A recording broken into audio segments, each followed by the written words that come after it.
Alright, so now our goal is to move that into list, what all text we get.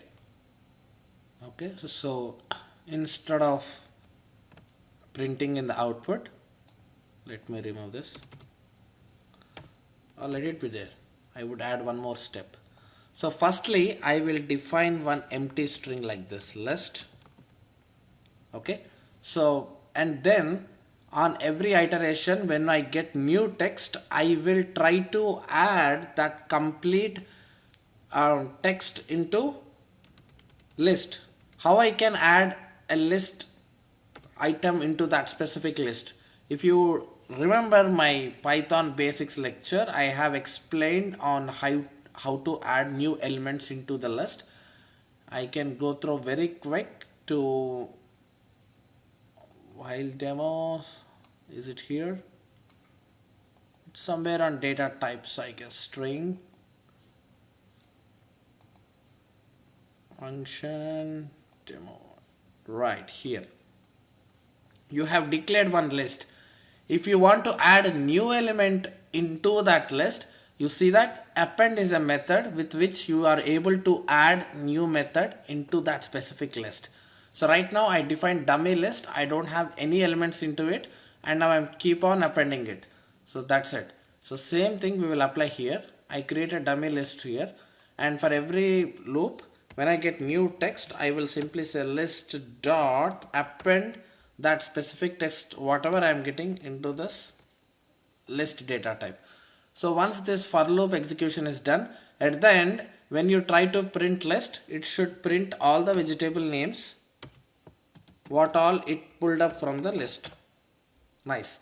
So step 1, vegetable names are ready into this list. Now let's move to step 2 and grab that vegetable names again and prepare one more list so that we can compare them finally to make sure both are equal.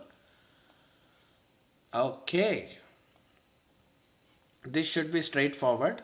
When you spy on it, you have class name tag, so obviously CSS will be tag name dot. Perfect. You see that 3 elements matching. So here we don't have any for loops yet, so let's build a new for loop.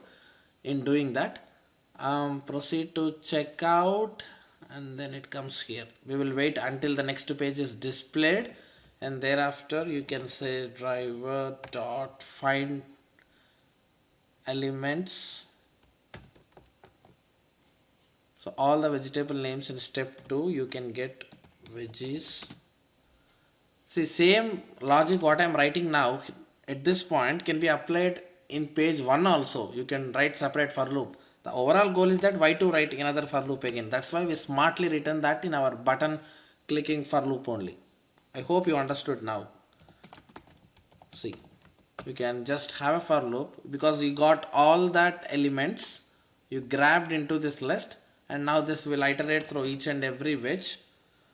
So on first iteration your control will be here. So this is the web element. Now on that web element I want to say text. That's it. Print. Oh, I don't want to print. Let me take that into another list. I'll create one more list. List 2. Right now that would be empty, but let's fill up with the data.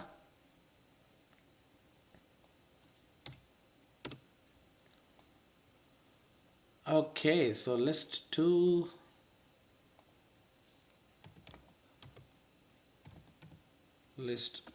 dot append.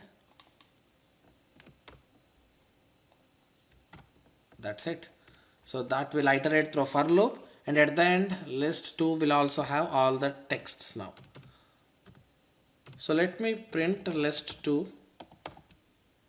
So now when you run this test, it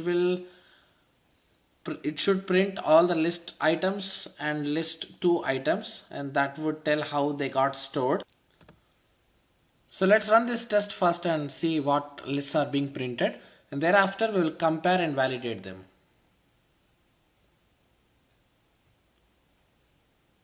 So by now I think you understood how to play with the Selenium.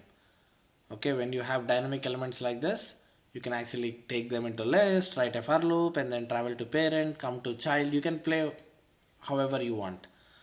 Awesome. So execution is done, and this is the list 1 and this is list 2. Perfect.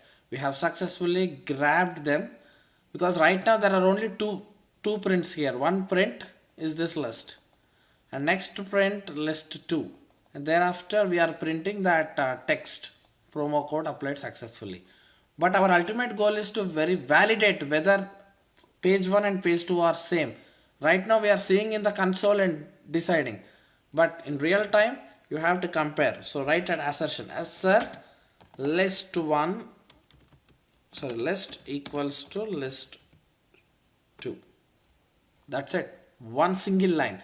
This will simply compare these two lists, and if both are equal, it will return true. Assert of true, true, and your test case pass. If both lists are not same, that means vegetables what you selected in page 1 are not matching with page 2, then it will return false. A set of false, and then your test will fail. So that's our overall requirement, and we have successfully achieved it. And this concludes point number 1. If you run this test now, you should not see any failure.